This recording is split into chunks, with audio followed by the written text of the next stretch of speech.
जय श्री राम, राधे राधे। मैं रामानंदाचार्य जी महाराज अपने फेसबुक आईडी पे लाइव आ चुका हूँ। आप लोग भी जुड़े और आज कुछ चर्चा करते हैं।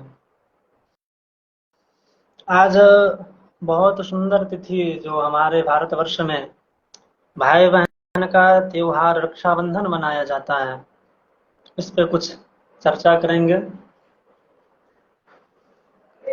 हम लोग ये जाने कि ये रक्षाबंधन प्रारंभ कब से हुआ। हम लोग भाई बहन का त्योहार मनाते हैं, पर ये शुरू कब से हुआ, इस पे चर्चा करेंगे। सभी लोग लाइव में जुड़े।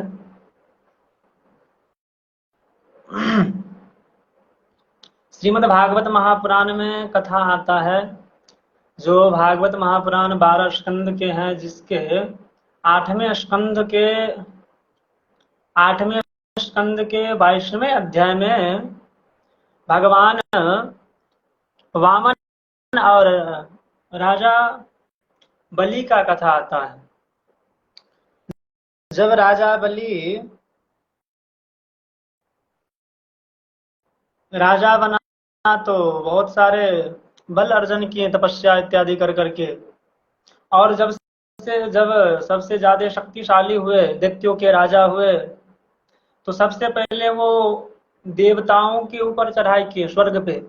इस जो भी हम लोग कथा श्रवण करते हैं, उस कथा में सुनते होंगे, जो कोई भी दैत्य ज्यादा बलशाली हो जाता है तो सबसे पहले स्वर्ग पे ही आक्रमण करता है। वैसे ही राजा बलि भी स्वर्ग पे आक्रमण किया और सभी देवता लोग स्वर्ग को छोड़ करके भाग गए, जंगल में रहने लगे, पहाड़ों पे रहने लगे।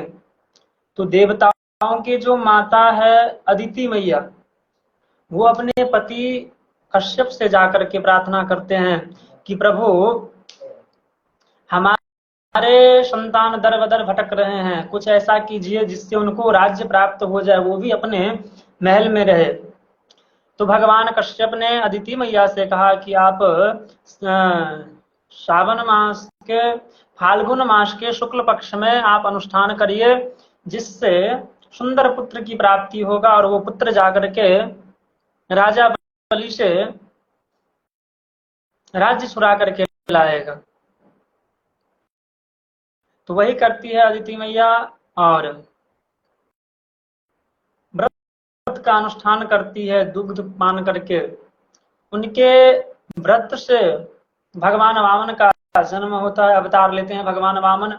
और जब भगवान वामन अवतार लेते हैं, उनका यज्ञोपवीत संस्कार होता है। तो यज्ञोपवीत संस्कार में जो भिक्षा मिला, वो जाकर के अपने गुरु बृहस्पति को प्रदान करते हैं कि जो ये भिक्षा लीजिए। तो गुरु बृहस्पति ने कहा कि इससे काम नहीं चलेगा, इससे नहीं होगा। बोले क्या चाहिए बताइए। उन्होंने कहा कि मुझे पूरे त्रिलोक का राज्य चाहिए। बोले महाराज, मैं इतना छोटा सा नन्हा सा बालक, मैं आपको कहां से ये पूरे संसार का त्रिलोक का राज्य दूं। हेमंत अधिकारी, जय श्री राम। तो मतलब बोले, जो ये पूरे त्रिलोक का राज्य मैं आपको कहां से ला करके दूं। बोले नर्मदा नदी के तट पे राजा बलि यज्ञ कर रहा है, आप जाकर के उनसे मांग करके मुझे दीजिए। तो वही भगवान वामन बटुक ब्राह्मण का वेश धर करके राजा बलि के यज्ञ में जाते हैं और उनसे 3 पग भूमि मांगने का याचना करते हैं कि मुझे दीजिए। तो राजा बलि देने के लिए तैयार हो जाते हैं। उसमें शुक्राचार्य जी महाराज बाधक बनते हैं, अंत में उनका आंख फूट जाता है। विस्तार कथा है।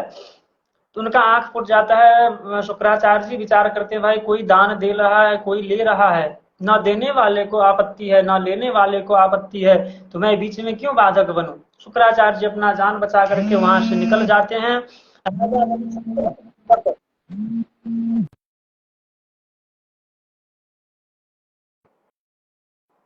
राजा बलि संकल्प पूर्वक भगवान वामन को देते हैं संकल्प इत्यादि करके। जब राजा बलि संकल्प कर लिया तो भगवान विराट रूप धारण किया और विराट रूप धारण करके ऊपर के सातों लोक को नाप लिए। देखिए 14 लोक होते हैं जिसमें हम लोग बीच में है। ऊपर में 7 लोग भू भुव स्व मह जन तपः सत्यम, ये 7 ऊपर है और 7 हम लोगों के नीचे है।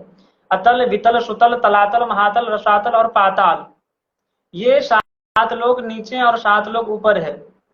तो एक डेग में पूरे 7 लोग को नाप लिए, दूसरे डेग में पूरे संसार को नाप लिए, तीसरा डेग रखने के लिए नहीं मिला तो भगवान वामन बलि से कहा कि बताओ अब क्या दोगे तीसरे डेग में।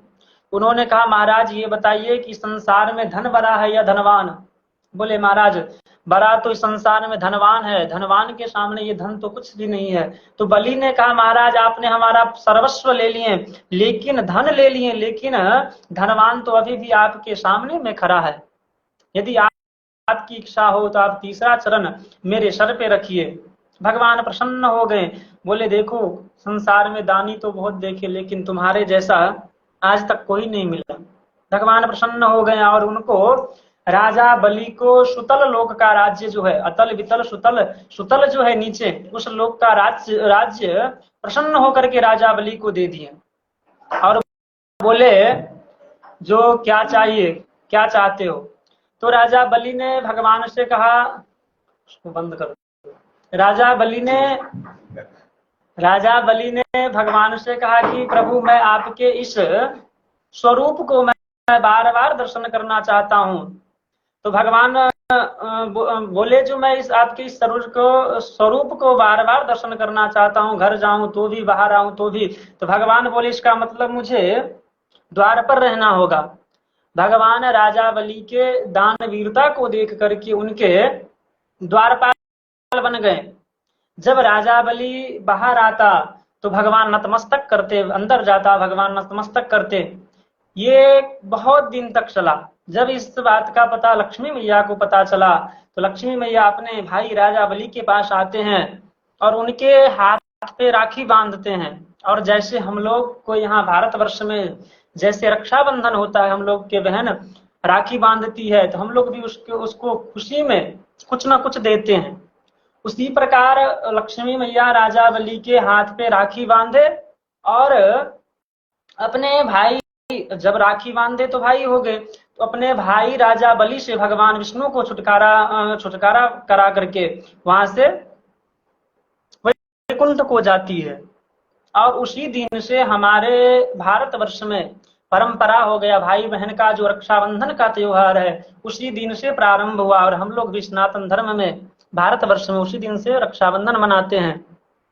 तो मैं आज लाइव के माध्यम से आकर के आप लोगों के बीच में रक्षाबंधन का महत्व बताया। और ये प्रसंग श्रीमद् भागवत महापुराण के 8वें स्कंद के 22वें अध्याय में जब भगवान सुतल लोक का राज्य देते हैं तब की प्रसंग है। तो मैं आपको संक्षिप्त में रक्षाबंधन के महत्व को बताया। आप लोगों को अच्छा लगे तो शेयर करें, लाइक करें। और सभी भारतवर्ष के जितने भी सनातनी बहन हैं सभी को हैप्पी रक्षाबंधन। जय श्री राम, राधे राधे। इसी के साथ में अपने वाणी को विश्राम देंगे। और रक्षाबंधन का शुभ मुहूर्त 1:30 बजे के बाद सूर्यास्त तक है। तो आप लोग सभी रक्षाबंधन त्योहार मनाएं। राधे राधे, जय श्री राम। अब इसी के साथ में अपने वाणी को विश्राम देंगे।